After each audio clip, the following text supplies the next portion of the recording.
soon thereafter, you guys were on West Coast Bad Boys too, of course, with Got the Best Hand with the Comrades, and you guys have been on them on the Bow Down album as well. So getting with that, you know, you now had soundtracks, you had a platinum album from a group, but now you're on a compilation. Was it different, the process at all, getting on different types of projects, or was it all similar? Yeah, well, it was kind of easy for us because we are in that priority family. So, you know, with P being, you know, part of, you know, saying part of that family, and the, you know, I was watching, you watch P from that movement of what he created, and you know, when Mack calls, hey man, you know, it's a slide open, you know, for the record. So yeah, you want to get on this record? Hell yeah, we want to be on that record. You know what I'm saying? So we you know, went in the lab and knocked it out. You know, so knocked the song out, and you know, and just to be part of the, you know, to have something going along with No Limit at the time, that was a plus for us. Right. And then, of course, the Comrades were Hoo-Bangin as well. Did you, like, explain to people how it worked behind the scenes as far as, like, everybody's always like, oh, Bloods, Crips can't work together and do all this stuff, but that had been happening for years at that point. So how did you guys, for you specifically, navigate doing stuff at that time with, you know, people from different gangs, different affiliations? Well, you know, a lot of times people don't understand the things about gangs.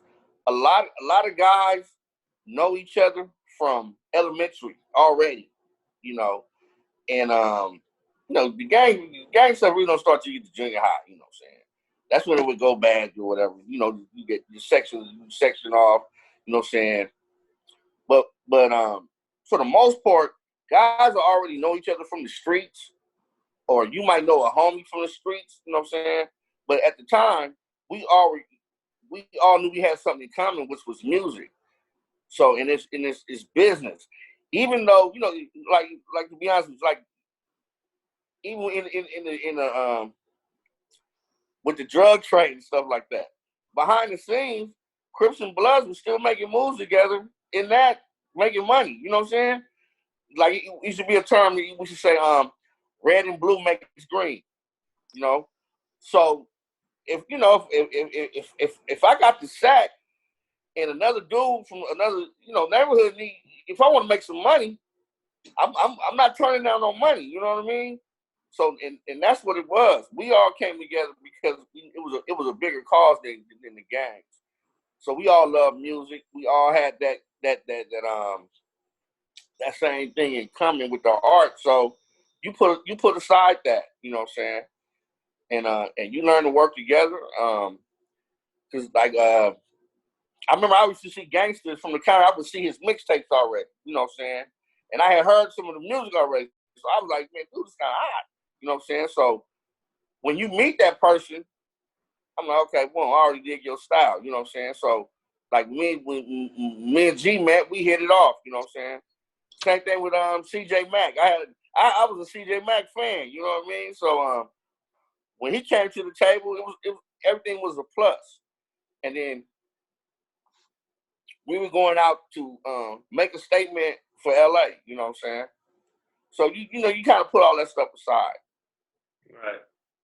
And then the last, I think that's important too, because people get a little bit of that stuff confused, or they don't understand or appreciate it. And it's important to show how people are able to work through perceived differences. So I'm always think that's. And then at the time, and then when you get older, you know what I'm saying, we were all in our mid-20s, you know. So at that time, you starting to mature, you starting to have children, you know what I'm saying, and you know, the maturity of really is what it's all about. And you know, the wilding out, you really had did that in your younger age, you know, your teenage days and things like that. So once you get a little older and mature, you know what I'm saying, you start having a different, you know what I'm saying, outlook at life. Things start to change. And I guess that's what it was with us, you know what I'm saying? And then we knew at the time what we were doing and the movement we were having in the city was going to trickle down, and the effect that it was going to be history. You see these guys get together and make music, and it's no problem. and those are some of the best times I had in my career. You know what I'm saying? Those Connect days, they were real special. I know. I was on the periphery. I was around a little bit of it, and I got to. It was amazing things happening, man. It was a good time. Yeah, yeah. And a lot of times, just to see the shock on people's face when we all come out together, you know what I'm saying? And then you get to travel around the country and show people that we have this bond. It was special. It's a special moment. And now you look at it today, you know what I'm saying? You see how you had Nipsey and YG, you know what I'm saying? Making those type of making the music they did and the bond that they had, you know what I'm saying? That all reflects on what Connect was doing, you know what I'm saying? Even with the D.O.C, you know what I'm saying? Those things. That because the same thing was going on with Westside Connection. D.O.C was having the same thing in their pot. You know what I'm saying? It was Crips and Bloods over there also. So Right. that movement, you know, that's what we had. That's why you have it the way you have it today, you know. Yeah, and these are all major factors in the game that help lay the groundwork over the years. Um, and the last major thing that I remember was the gang-related "To Get Your Bang On" song that Mack is on as well from the gang-related soundtrack. And with that, it just impressed me the fact that Mack is on the song, and it was on this big movie with Tupac that came out obviously after he had passed. So, given that it was a Tupac thing, given that he had passed, did it have any different significance for you, or? Yeah, because man, the that song, Bink actually did that beat and was getting ready to give it to Q. Yeah. So I begged him. I said, man, look, if I come up with a hook right now, I said, just give me this, just let me have this song. So we did it. I came up with the hook. Because I actually laid the song by myself. So we were in Atlanta, and we get the call, and Mack is like, we got a slot to be on this Pac movie. He said, we need a song. So I already told him, we can do Get Your Bang On. I'm gonna take a verse off, and you put a verse on there, and then we'll split it. You know, we just start formatting it. I went to my room, he went to his room, and we met back down. And Too Short had a studio in Atlanta, so he called Short and asked us if we get some time for the studio. So man, we ran back down, jumped in the vans, go to the studio, and we laid it. And I remember, at the time you don't have the internet the way you do, where you can just download and send stuff over. So we had to have the reel. We had to have the 2-inch reel. We had to have it FedEx to us. We laid the song. Then we had to have it right off the presses, mix it, have it mastered, and then send it right back the next day.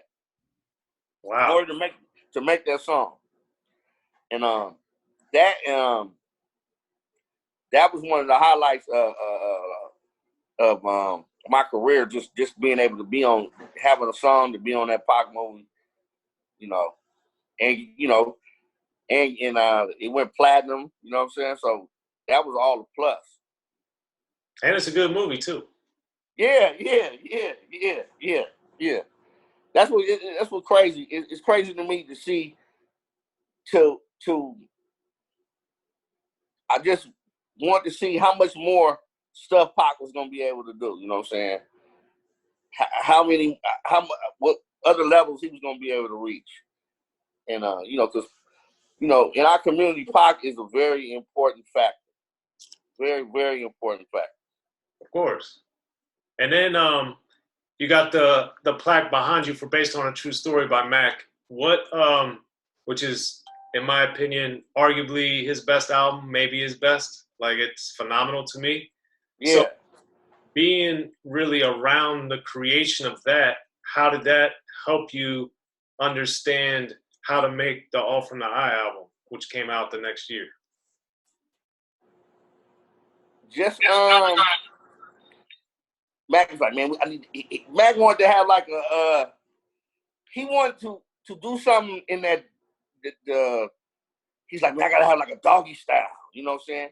He just wanted to have something where whole camp was involved in it. So, we was at you at the studio, and you, like, my whole format was that we got to make Mack shine on this. You know what I'm saying? And we all sit there and, we collab and you come up with certain things. And it's just, you put the ingredients in there in the pot. Like Cube say, mix it in the pot like gumbo. That just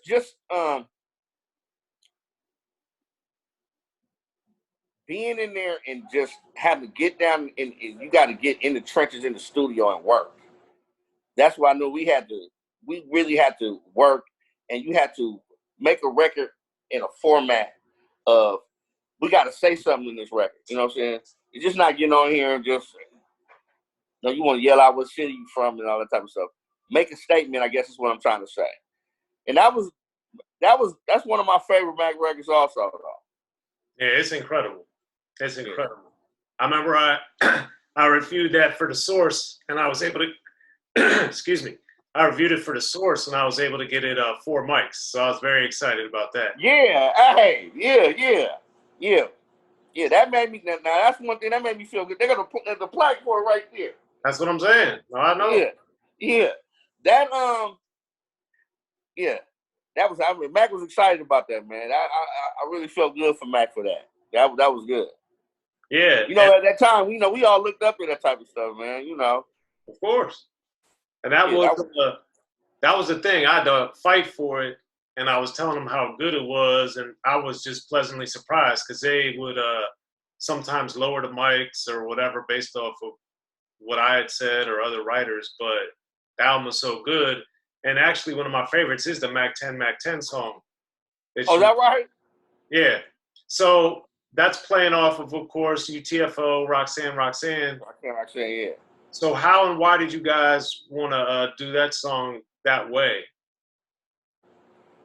Well, we were just trying to, step outside the box, do something a little different than because that to me was more of a hip hop song. You know what I'm saying? Rather than being in the category of just gangster rap or whatever. It was more hip hop to me, and it it just had that little twist to it. You know what I'm saying? It had a little thug in it, but it was fun. You know what I'm saying? So we got to clown a little bit, and then just to take something like Roxanne, which was you know what I'm saying, when I was younger, a song like that was so explosive, and a lot of people, the many versions. So it's like we all had our own version of Roxanne. Because you remember it was about 12 versions of it when it first came out, Yeah. So for us, we got to put our own spin on it, Be sure to check out the history of gangster rap by Soren Baker. He's official. History of Gangster Rap features exclusive interviews with Ice-T, Snoop Dogg, MC Ren, the D.O.C, and dozens of others. The History of Gangster Rap, a definitive look at how Los Angeles changed rap forever. In Los Angeles, the streets definitely set the tone of the hip-hop music. At 19, I got a $50,000 car. My whole angle always was, I'll be street, but I will always tell you the horrors that go along with this life. There will be penalties and casualties for just wearing the wrong color in somebody's neighborhood. And once gangster rap made it from the streets to the TV, the genre exploded. With Fab 5 on your TV back with NWA. Yo MTV, it just catapulted us from being local heroes to national gang-bang rappers. The History of Gangster Rap discusses it all from 1980 up till today. It's always gonna be shit happening in the streets. You know what I mean? So it's always gonna be something to talk about. The History of Gangster Rap in stores now.